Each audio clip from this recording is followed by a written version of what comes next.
Halo semuanya, Assalamualaikum warahmatullahi wabarakatuh. Bertemu lagi dengan saya. Kali ini kita akan membahas tentang teorema dasar kalkulus. Nah, teorema dasar kalkulus ini memang materi yang isinya nanti semuanya adalah teorema ya, teorema yang akan kita pakai untuk mengerjakan soal-soal kalkulus integral. Yang pertama, di sini ada teorema A. Andaikan f kontinu karenanya terintegralkan pada selang A, B, di mana selang A, B di sini adalah selang tertutup, dan andaikan f besar itu adalah sebarang anti turunan dari f. Nah, maka berlaku integral dari fungsi fx, di mana batasnya A sampai B, itu sama dengan fb min fa. Nah, untuk buktinya seperti ini. Andaikan P, jadi di sini batasnya ya, A sampai B, andaikan P, A sama dengan X0, kurang dari X1, kurang dari X2, sampai nanti Xn, di mana Xn ini adalah B ya, merupakan partisi sebarang dari A, B, di mana A, B adalah selang tertutup. Maka akal kurangkan dan tambahkan yang baku memberikan, jadi di sini yang dimaksud dengan kurangkan dan tambahkan ini adalah memberikan fungsi di tengah-tengah antara X0 sampai Xn, di mana fungsi ini nanti berupa penjumlahan dan juga pengurangan. Nah, untuk hasil dari integral fx, di mana batasnya adalah A sampai B, itu adalah fb min fa. Nah, untuk mendapatkan fb min fa di sini, tadi kan di mana b itu adalah xn ya, kemudian A adalah x0. Nah, fxn dikurangi dengan fxn min 1 ditambah dengan fxn min 1. Jadi, ketika saya punya fxn min 1 minus, terus kemudian saya tambahkan dengan fxn min 1, ini kan 0 ya. Jadi, kurangkan dan tambahkan di sini hanya untuk membentuk suatu barisan, gitu ya. Membentuk suatu barisan. Jadi, barisan fxi dan juga barisan fxi min 1. Jadi kalau misalkan ini saya gabung nih, fxn kemudian ditambah dengan fxn min 1 ditambah nanti pasti di sini ada fxn min 2 ya. Nah, dan seterusnya sampai nanti fx1 itu adalah fxi di mana i-nya ini adalah 1 sampai n. Makanya di sini sigma gitu ya. Karena apa? Jadi ketika ini saya jabarkan, sigma i sama dengan 1 sampai n, ketika 1 saya masukkan di sini, maka nanti jadi fx1 ditambah fx2 ditambah fx3 dan seterusnya sampai fxn kan gitu ya. Makanya kita bacanya dari sebelah kanan ke kiri ya. Oke, fx1, kemudian nanti pasti ada fx2, fx3, kan gitu kan. fx4, fxn-1, sampai fxn. Nah, jadi untuk fx1 ini berasal dari ini, fxn ditambah dengan yang fxn-1, dan seterusnya sampai ditambah dengan fx1.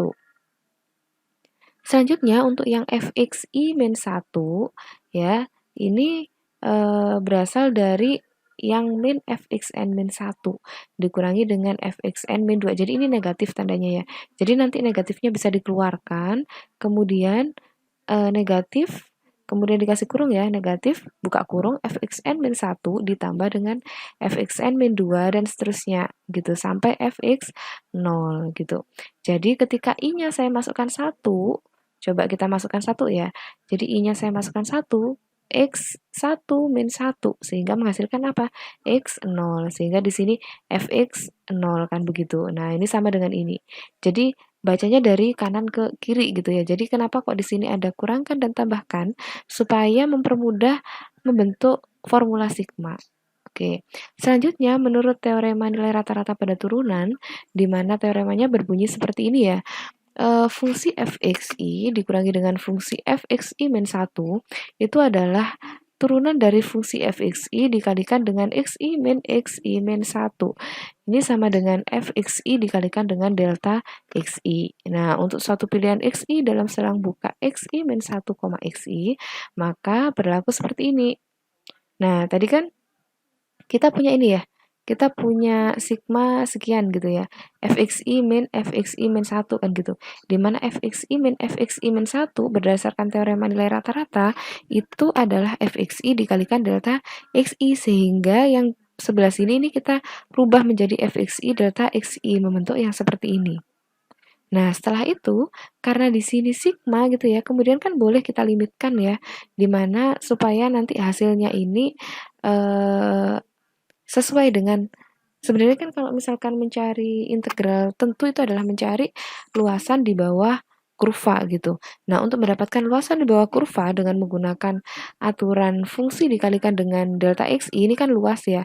Dengan aturan luas, maka kita harus melimitkan di mana partisinya itu membentuk partisi yang sangat kecil gitu sehingga limit partisi ini norm ya, norm P atau panjang dari partisi P itu mendekati nol karena semakin kecil itu hasilnya akan semakin bagus gitu. Jadi ini tinggal dilimitkan sehingga definisi dari integral tak tentu, integral tentu ya. Definisi integral tentu itu adalah limit P mendekati nol dari sigma I sama dengan 1 sampai N fxi dikalikan delta xi. Nah, itu seperti itu. Jadi terbukti bahwa integral dari A sampai B fungsi dengan fungsinya adalah fx itu sama dengan fb min fa. Dan selanjutnya, oke, kita perlihatkan bahwa integral A sampai B k dx sama dengan k b min a, di mana k adalah konstanta. Oke, kita buktikan ya di sini ya. Nah, kita buktikan bahwa apakah betul gitu ya integral A sampai B di mana fungsi k dx sama dengan k kali b min a gitu. Nah, di sini kita tinggal memasukkan saja ya. Kita tinggal memasukkan saja batasnya. Jadi kita integralkan dulu. Jadi kalau misalkan ada integral tentu seperti ini, langkah pertama adalah kita integralkan dulu gitu. Jadi integral dari fungsi k gitu ya. Dari fungsi k, k-nya adalah di sini x gitu ya. Di x itu artinya kita mengintegralkan fungsi k terhadap x gitu. Sehingga karena k ini nggak ada x-nya, maka integralnya adalah kx gitu ya.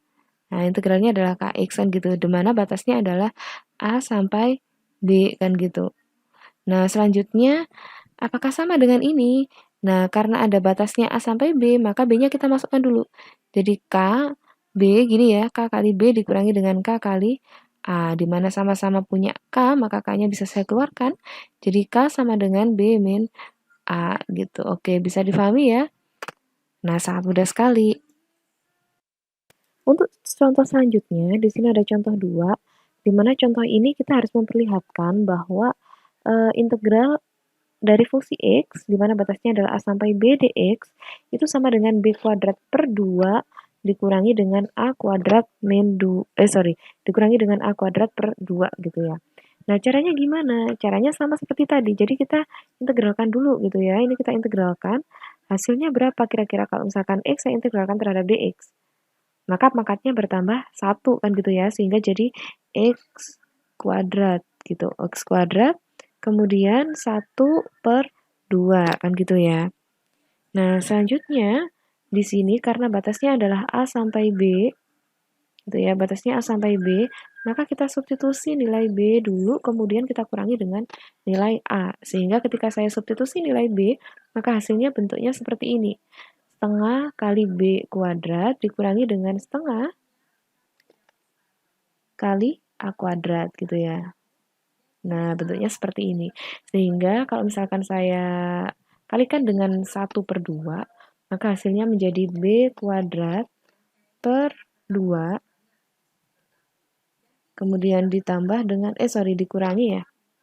Ya, dikurangi dengan A kuadrat per 2. Sehingga nanti terbukti sama dengan yang ada di soal gitu. Oke, ini jadi min A kuadrat per 2 gini ya. Nah, sehingga terbukti ya sama ya, ini sama ini. Nah, maka contoh nomor 2 sudah terjawab. Selanjutnya, untuk contoh nomor 3, nah ini sama. Jadi, kalau tadi hanya X, nah sekarang X pangkat R. Bagaimana kita mengintegralkan X pangkat R? Nah, konsep integral itu adalah pangkatnya bertambah. Jadi, kalau turunan itu pangkatnya berkurang, tapi kalau misalkan integral, itu pangkatnya bertambah. Sehingga di sini jadi X pangkat R plus 1, gitu ya. R plus 1. Namun di sini yang depannya harus ada pembagian juga, jadi 1 per R plus 1. Jadi seperti ini. Ini adalah integral dari X pangkat R. Selanjutnya kita substitusikan batasnya A sampai B, sehingga X-nya saya substitusi nilai A dan juga nilai B. Namun nilai B dulu di sini ya. Jadi batas atas dulu. Jadi kalau misalkan X-nya saya substitusi nilai B, maka hasilnya menjadi seperti ini. kan gitu ya. Harusnya kan begini nih, 1/R plus 1. Nah, harusnya kan begini nih. Oke. 1/R plus 1 kan gini ya. Nah, dikalikan dengan X-nya kita ganti dengan B gitu. Sehingga jadi B pangkat R plus 1 kan gitu. Nah, begitu juga dengan yang ini, yang A gitu. Jadi kalau misalkan saya substitusi nilai A, maka hasilnya jadi 1/R plus 1 dikalikan A pangkat R plus 1. Sehingga nanti hasilnya seperti ini kan gitu ya. Karena yang batas B dikurangi dengan batas A gitu. Oke, untuk contoh nomor 3 sudah terjawab. Selanjutnya ini ada teorema selanjutnya yaitu teorema tentang operator linier. Jadi apa sih itu linier? Linier itu artinya lurus ya. Jadi kalau misalkan ada beberapa kemarin kan sifat-sifat linier itu ada yang sebagai barisan kan gitu, kemudian sebagai operator dan lain-lain. Nah di sini integral sebagai operator linier itu ada 3 di sini ya, ada 3 jenis. Yang pertama integral dari A sampai B fungsinya adalah K kali Fx dx, maka kalau ada K di mana K ini adalah konstanta ya, maka konstantanya bisa kita keluarkan gitu sehingga menjadi K kali integral A sampai B Fx dx gitu.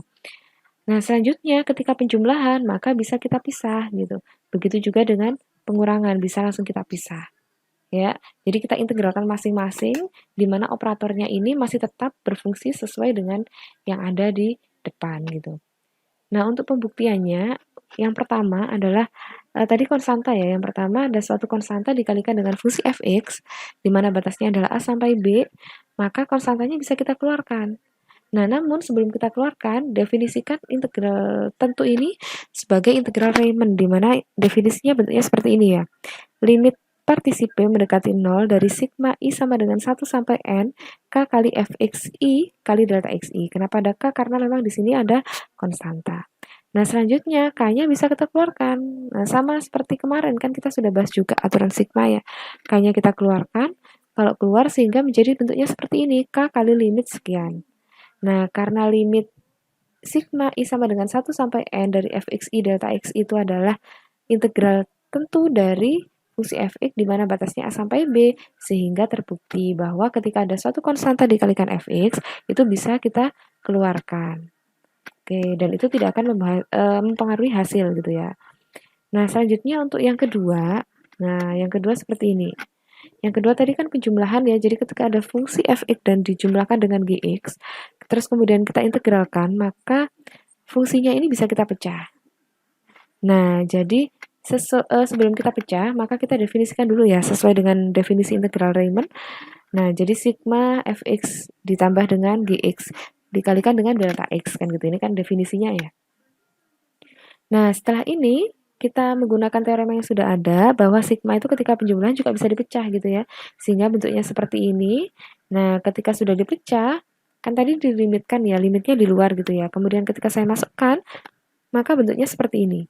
Dan ini adalah definisi integral Riemann dari fungsi fx, sedangkan yang ini adalah definisi integral Riemann dari fungsi gx, di mana batasnya sama-sama dari a sampai b. Oke, ini untuk yang kedua, begitu juga yang ketiga sama ya. Bedanya hanya negatif saja, kalau tadi positif, ini negatif. Oke. Untuk selanjutnya kita bahas tentang sifat-sifat integral tentu. Jadi integral tentu ini punya beberapa sifat ya. Yang pertama adalah sifat penambahan selang. Jadi maksudnya bagaimana?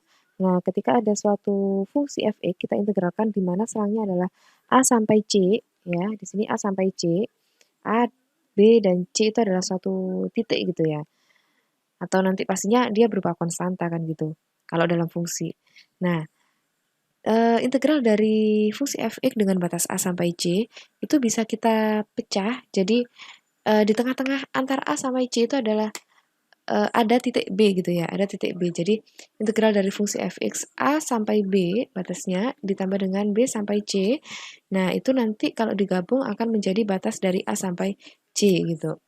Nah, untuk pembuktian oke ini sebagai tugas. Jadi kita buktikan ya sekarang ya. Kalian bisa ngecek apakah hasil pembuktian kalian sudah benar atau salah gitu. Nah, Untuk sifat penambahan selang di sini kita harus ingat ya bahwa integral tentu ya, integral fungsi di mana integralnya itu adalah integral tentu itu merupakan kita bisa menggunakan definisi Riemann atau menggunakan konsep luasan di bawah kurva. Jadi sebenarnya kalau kita menghitung integral tentu itu adalah menghitung luasan di bawah kurva fungsi tersebut gitu. Kalau misalkan di sini fungsi f(x) berarti fungsi f(x) gitu ya. Kita fokusnya terhadap luasan yang ada di bawahnya gitu. Nah, untuk batasnya jadi nanti bentuknya seperti ini ya. Untuk batasnya karena di sini batas A sampai C saya gambarkan dulu.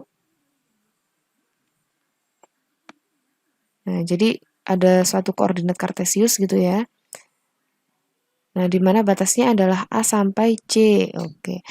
A sampai C, misal di sini saya A-nya di sini, gitu ya. A-nya di sini, kemudian C-nya di sini. Nah, misal anggap saja kurvanya begini ya. Berarti nanti luasannya kan begini nih. Nah, ini kan luasannya. Nah, selanjutnya kita cari misalkan di sini ada tengah-tengahnya ada B gitu ya. Oke, anggap saja di sini B di sini. Coba diperhatikan. Jadi ketika saya mencari luasan total, itu sama saja saya mencari luasan di mana batasnya adalah A sampai B ditambahkan dengan B sampai C. Jadi luasan 1 ditambah dengan luasan 2. Gitu. Anggap ini 1, ini 2. Itu sama dengan luasan total dari A sampai C. Jadi seperti itu ya. Itu pembuktian untuk sifat penambahan selang. Untuk sifat selanjutnya, di sini ada sifat pembandingan yang berbunyi jika F dan G terintegralkan pada selang A, B, di mana selang A, B di sini adalah selang tertutup, dan jika Fx kurang dari sama dengan Gx, jadi ada dua fungsi ya, di mana fungsi Fx-nya itu adalah fungsi yang kurang dari fungsi Gx gitu. Nah, untuk semua X dalam selang A, B, di mana selang A, B adalah selang tertutup, maka integral dari fungsi Fx kurang dari integral dari fungsi Gx, di mana batasnya sama-sama batas dari A sampai B gitu ya. Nah, buktinya seperti ini. Jadi, kita misalkan ya, atau memang tadi batasnya adalah A sampai B gitu ya. Tapi dari A sampai B ini kita partisi gitu. Nah, partisinya adalah X0, X1 sampai Xn. Makanya di sini A sampai B ini adalah suatu partisi sebarang dari A, B gitu. Dan untuk tiap I, kita andaikan XI adalah titik sampel dari selang bagian ke I, ya kan? Kita boleh menyimpulkan bahwa secara berurutan seperti ini. Fxi tadi kan fungsinya kurang dari fungsi Gx gitu ya. Fungsi Fe kurang dari fungsi Gx. Kemudian ketika saya mau mengalihkan dengan delta X, maka harus dua-duanya yang dikalikan gitu. Sehingga di sini Fx dikalikan dengan delta X, kemudian Gx kita kalikan juga dengan delta X. Kenapa kok di sini dikali delta X? Karena tujuannya adalah untuk menjadikan suatu sigma. Dan nanti ketika sigma akan dilimitkan sehingga menghasilkan definisi dari integral Riemann gitu. Nah, kita kalikan dengan delta xi sehingga menghasilkan seperti ini gitu ya. Setelah itu saya sigmakan. Jadi kalau mau mensigmakan maka harus kedua ruas gitu, tidak boleh hanya salah satu. Gitu ya. Nah, dari sini setelah saya sigmakan, saya limitkan gitu. Dua-duanya juga harus sama sehingga untuk yang sebelah kiri ini limit dari sigma fxi delta xi, maka dia definisi dari integral tentu dengan fungsi fx batasnya dari A sampai B. Begitu juga dengan yang sebelah kanan. Yang sebelah kanan di sini kan fungsi gx ya, sehingga integral dari gx. Maka terbukti bahwa integral fungsi fx kurang dari sama dengan integral fungsi Gx, di mana batasnya adalah A sampai B. Untuk selanjutnya, di sini ada sifat keterbatasan. Nah, sifat keterbatasan ini berbunyi jika F terintegralkan pada A, B, dan jika M kurang dari sama dengan Fx, kurang dari sama dengan M besar, untuk semua X dalam A sampai B ya, dalam selang A sampai B, maka berlaku seperti ini ya, berlaku seperti ini. MB min A kurang dari sama dengan integral A sampai B dari fungsi fx dx kurang dari sama dengan M B min A gitu. Nah, untuk pembuktiannya, jadi di sini ada batas A sampai B ya. Ada batas A sampai B di mana di sini ada M kecil dan M besar gitu. Jadi ketika digambarkan seperti ini gitu ya. Oke, ketika saya gambarkan, jadi dia bentuknya gini.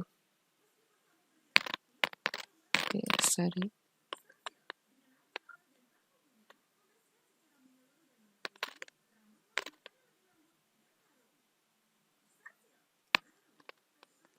Oke, jadi bentuknya seperti ini ya. Ada koordinat kartesius. Nah, begini ya. Nah, di sini titik M kecil dan M besar. Jadi M besar itu lebih besar dari M kecil. Misal di sini M besar, ini di sini M kecil. Nah, ketika saya bentuk luasannya, maka bentuknya jadi seperti ini. Misalnya ini fungsi ya.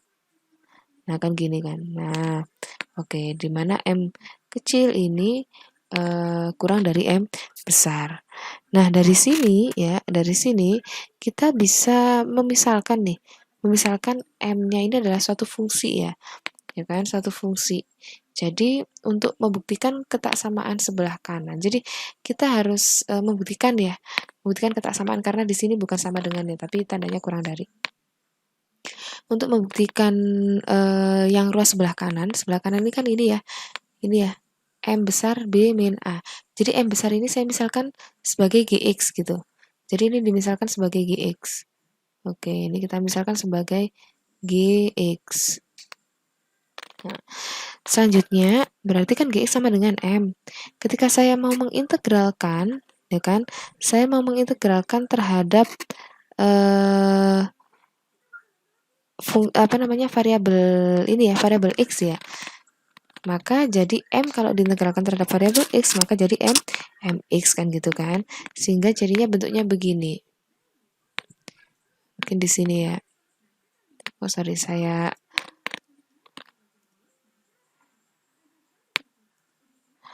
Oke, jadi bentuknya seperti ini.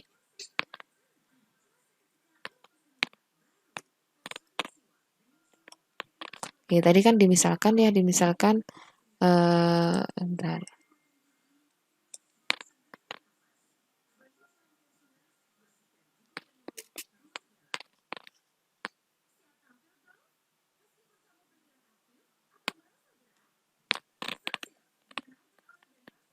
Oke, jadi tadi kan fungsi M besar gitu ya. M besar itu adalah fungsi GX gitu ya. Nah, selanjutnya di sini GX A sampai B. Jadi kita integralkan gitu ya. GX-nya ini kita integralkan. Jadi integral dari GX di mana batasnya adalah A sampai B. Nah, maka ini bisa kita tuliskan integral dengan batas A sampai B, tapi fungsinya adalah fungsi M, karena M adalah GX. Ini tadi kita misalkan ya. Terhadap apa? Terhadap DX gitu ya. Jangan lupa di sini harusnya ada DX-nya nih. Nah, ini DX. Gitu ya. Oke. Nah, ketika saya integralkan terhadap DX, maka hasilnya apa? Jadi MX kan gitu kan, di mana batasnya adalah A sampai B kan gitu. Nah, seperti ini ya. Nah, kemudian bisa kita masukkan nih, X-nya kita ganti dengan B, dan kita ganti dengan A, sehingga menghasilkan apa? MB min MA gitu ya. Nah, gini kan. Sehingga B sama A-nya bisa, M-nya bisa kita keluarkan, sehingga menjadi M. Nah, kita cek ya. Sehingga menjadi M, B, min A. Oke, kita cek di sini apakah sama? Sama ya, sehingga fungsi fx itu kurang dari sama dengan fungsi GX. Nah, ini bisa kita misalkan lagi juga. Jadi misalkan dengan ini ya, dengan fungsi lain gitu. Boleh. Jadi terbukti bahwa M, karena ini M kecil itu kurang dari M besar, maka jelas bahwa integralnya juga kurang dari gitu. M kecil, M B min A, kurang dari sama dengan fungsi fx, kurang dari sama dengan integral fungsi fx ya, kurang dari sama dengan M B min A. Jadi buktinya seperti itu. Oke. Jika memang ada pertanyaan, kalian bisa mengajukan pertanyaan langsung via WhatsApp atau bisa komen di kolom komentar di bawah ini. Mungkin itu saja dari saya, kurang lebihnya mohon maaf. Saya akhiri, wassalamualaikum warahmatullahi wabarakatuh.